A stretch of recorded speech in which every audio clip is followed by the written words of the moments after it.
Hai semuanya, Assalamualaikum warahmatullahi wabarakatuh. Semoga teman-teman semua dalam keadaan sehat walafiat.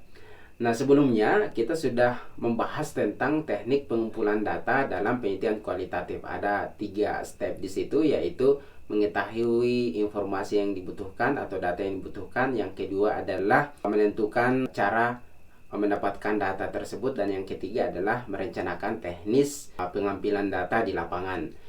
Nah, pasangannya teknik pengumpulan data adalah teknik analisis data.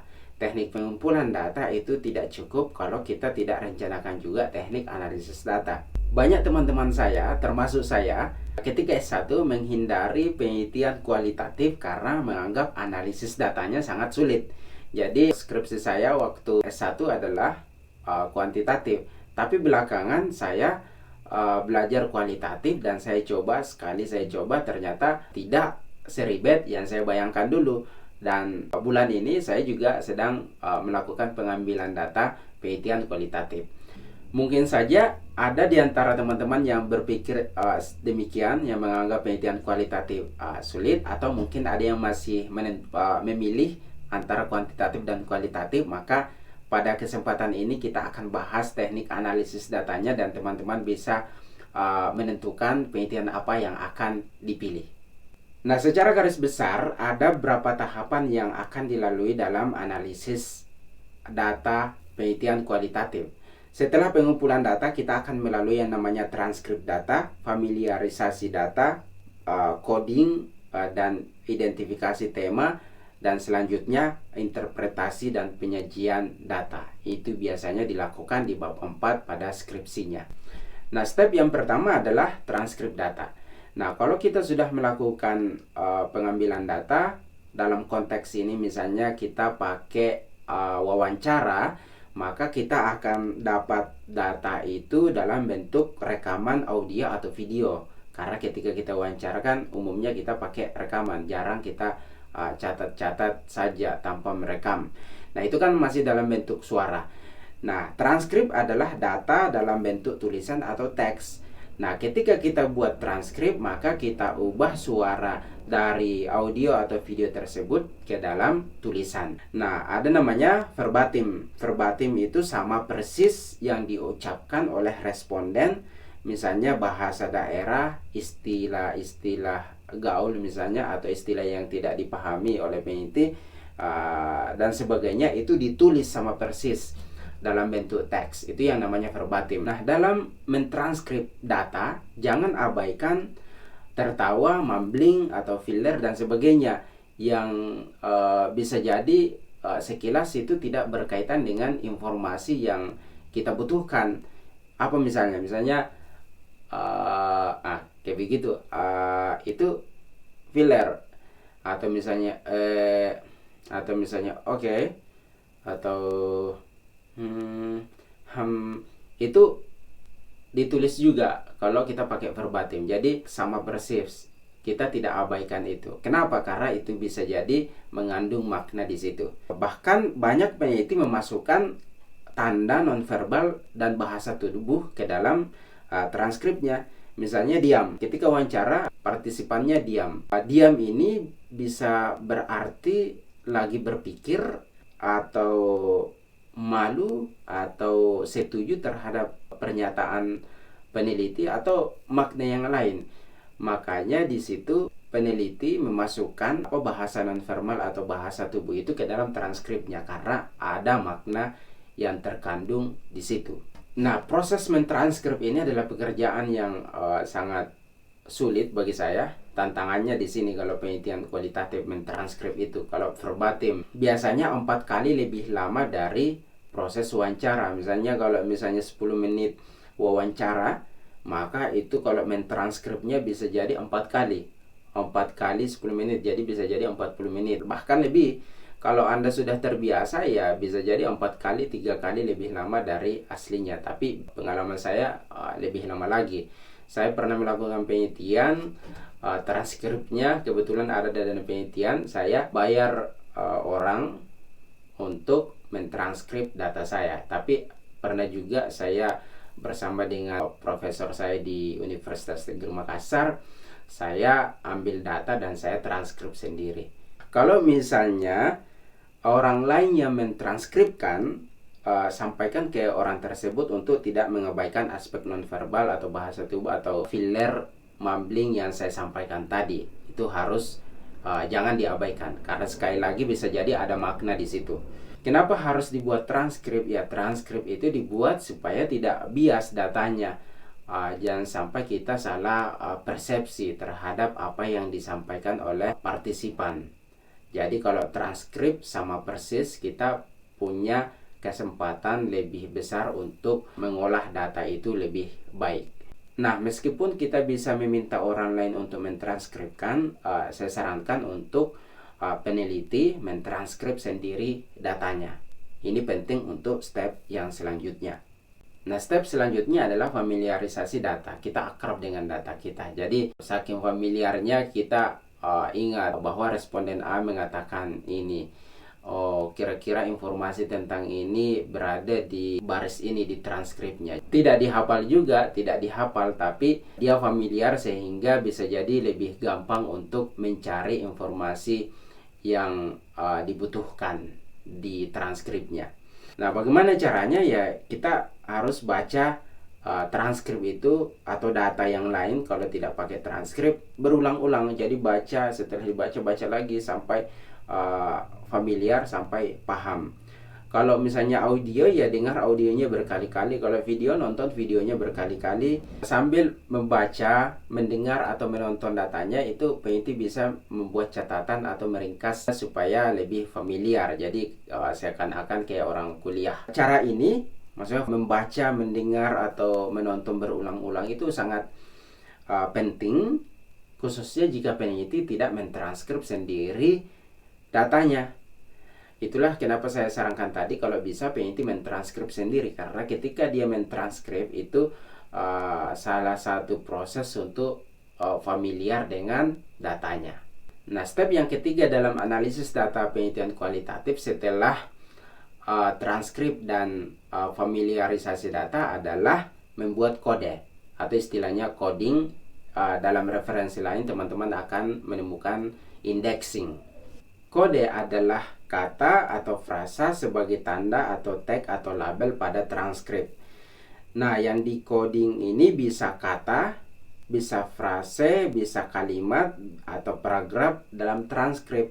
Jadi teman-teman bisa bayangkan ada pernyataannya partisipan, terus katanya, kata dari pernyataan itu kita kasih kode, atau kalimatnya kasih kode, atau bahkan mungkin satu paragraf di transkrip itu kita kasih satu kode tertentu. Kodenya ya bisa kata, bisa frasa atau frase. Nah, mengcoding ini sama dengan memasukkan data pada kategori atau label topik tertentu. Misalnya tentang persepsi pola makan sehat, maka kodenya atau labelnya bisa jadi minuman, buah-buahan, waktu, kenyang, dan sebagainya. Nah, ada dua metode coding, induktif dan deduktif. Deduktif adalah kode yang sudah ditentukan sebelumnya. Misalnya kode dibuat berdasarkan judul, pertanyaan penelitian, definisi variabel, atau kajian pustaka. Jadi peneliti itu sudah punya daftar kode yang akan dijadikan kode atau label ketika membaca transkrip.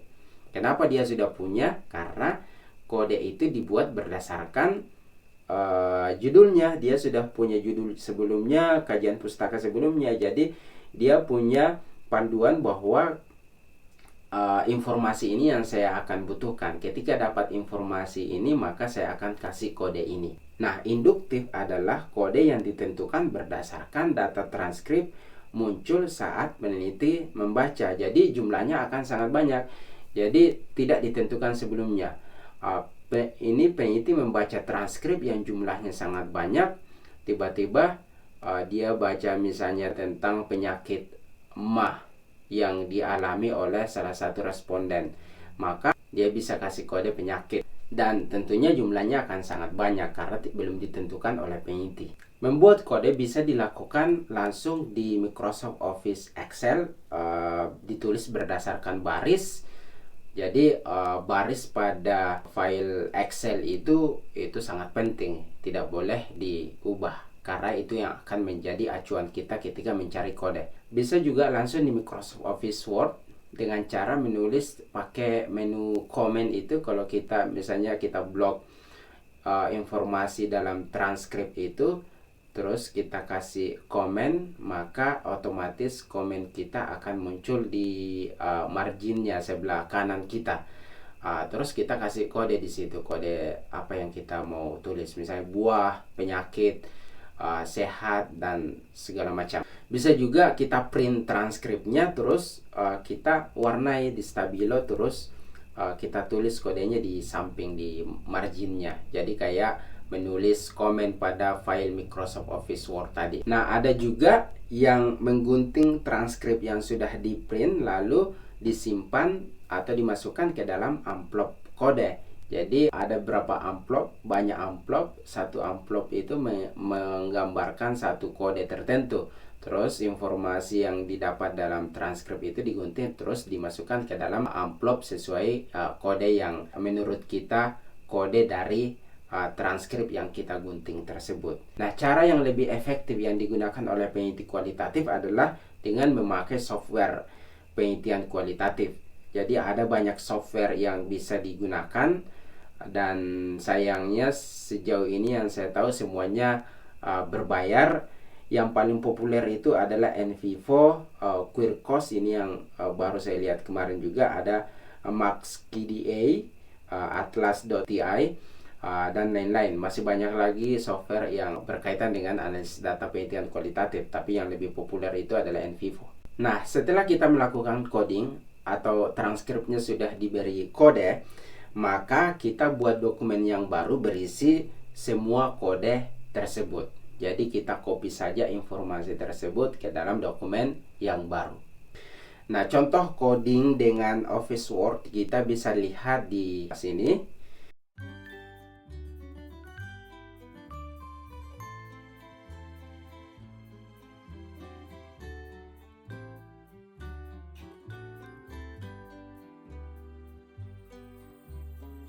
Step yang keempat setelah coding adalah membuat tema. Tema adalah konsep atau kategori yang bisa didefinisikan. Tema sebenarnya label atau tag juga, sama dengan kode, tapi bedanya adalah kalau kode analoginya masih sebagai bongkahan kecil berupa kata kunci dan jumlahnya sangat banyak.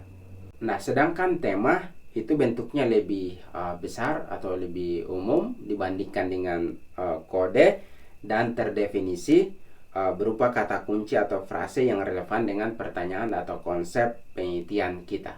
Dengan kata lain, tema itu terdiri dari kode. Jadi setelah kita membuat kode dari transkrip itu, maka akan ada beberapa kode yang bisa dihubungkan. Kenapa? Karena memiliki kesamaan. Kesamaan itu bisa dilihat dari maknanya yang sama, kategorinya dia masuk dalam kategori yang sama, maka kita hubungkan, kita jadikan dia satu kelompok. Nah, bisa juga kita membuat tema dan subtema. Jadi tema itu yang lebih kategori yang lebih umum, tapi kita bisa bikin sub-sub yang lebih khusus dari tema tadi, kita sebut sebagai subtema. Nah, tidak semua kode akan dimasukkan dalam tema, hanya statement yang penting dan signifikan saja yang diambil. Nah, kalau ekspresi atau statement yang ada dalam data kita itu tidak jelas, duplikat, atau tumpang tindih, akan mengalami reduksi dan penghapusan. Jadi kita tidak includekan dalam tahapan selanjutnya. Step yang terakhir dari analisis data penelitian kualitatif adalah menulis interpretasi hasil atau pembahasan. Ini yang sangat penting karena kita sudah mendekati menjawab pertanyaan penelitian atau mencapai tujuan penelitian kita.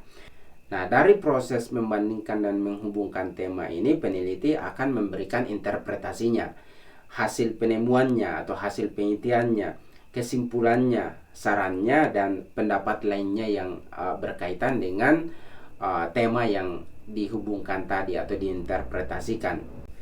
Ketika menulis interpretasi, beberapa contoh data verbatim itu ditulis sebagai pendukung argumen yang dimunculkan oleh peneliti.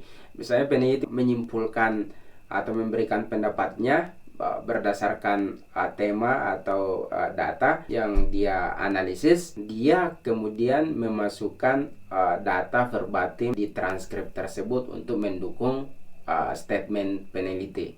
Nah, bagian interpretasi atau pembahasan ini ditulis di bab 4. Biasanya kalau formatnya hasil dan pembahasan, yaitu ditulis di pembahasan. Nah, dalam menulis pembahasan ini, peneliti menyatakan temuan utama penelitian yang sedang dilakukan ini. Terus dia menjelaskan pentingnya temuan penelitiannya ini.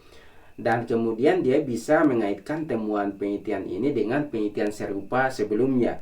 Kemudian bisa juga mempertimbangkan penjelasan alternatif dari temuannya. Nah, dalam penelitian kualitatif ini juga umum peneliti memaparkan atau mengakui keterbatasan penelitian yang sedang dilakukan ini. Kemudian dia membuat saran untuk penelitian lebih lanjut.